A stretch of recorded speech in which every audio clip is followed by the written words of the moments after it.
Bago natin gunting, in-order natin to sa Shopee. Ito, buksan natin para makita nyo naman. Ito na kagad yung ano natin. Tinanggal na natin dito sa sa dalawang lagayan. Nakabox to siya para mabilis. O diba? Ito yung nabili nating gunting kay Japan. Na natin itong 7.5 na trimmer. Diba? Yan o. Makikita nyo. 7.5 na gunting. Diba? Next natin ay number 8 na gunting. Pang plangkida daw ito mga boss. Pero bibili tayo nito ng mga number 9 o kaya 10. Number 8 eh. Try natin ito. Makikita natin sa mga magaling na barbero. Kahit hindi tayo magaling. Try natin siyempre. Makabili naman lang ng malulupet na gunting. Diba? Number 3 lang. Number 7.5 na trim. Kasi ang iba gusto talaga ng trim lang. Mas mga gilid-gilid. Ito, pwede rito sa mulit. Pang trim lang. Diba? Sumusunod lang naman tayo kung anong gusto nila eh. Tapos ito, 7.5. Diba? Sakto na to sa akin. Diba mga boss? Ito number 8 to. Parang magandang number 8 Pre siyang suklay. Dalawa. Kasi magkaibang ano siya. Magkaibang lagayan. Tapos dalawang order natin sa Shopee. Kami magpaano dyan. Dalawang lagayan na siyempre. Magkaiba yung ano.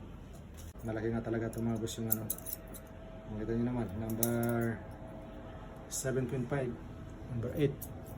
Mas mataas talaga yung number 8. Mga ginamit kasi natin dati 5.5 lang eh. Tapos yung iba number 6 na ano gunting. Kaya pangit. Sabi na nanonood dyan. Dami nagkukumit eh. Tapos yung mga basher siyempre. Kailangan daw i-plangkita. Hindi naman tayo mga nagaling pa eh. Pro. Na-try lang natin siyempre. Hindi naman tayo nag-competition sa iba eh. Yung mga gawa lang natin siyempre sinishare natin. Kahit hindi kagalingan natin sinishare lang natin, di ba? Green na pang-ipit. Green na siya.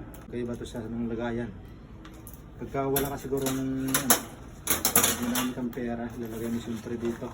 Kaya ba din yun? Parang wallet siya. Di ba mga boss? Yan, pakita natin siya. You know? Di ba mga boss? Yan o. Ang ganda. Handmade yan. Handmade. Napakalupit. Yan, napakalupit yung gunting natin. May kintab pa, may diamond to. Oh, may diamond. Ito, may diamond din. Yan. Oh, ito rin 7.5, may diamond din. O, diba? Pwede natin ito isang la sa Pinas. O, diba mga boss? May presya na ano. Siyempre, ito yung pang-adjustan natin dyan sa ano. Ito. Adjust natin to pagka masige po, maluwang gusto natin. Tapos meron siyang pre na pang-basahan. Walang oil Marami naman tayong oil doon. O, diba? Ayan mga boss. Salamat sa panonood. Don't forget to like my page and follow. Maraming salamat. Peace sa mga magaling na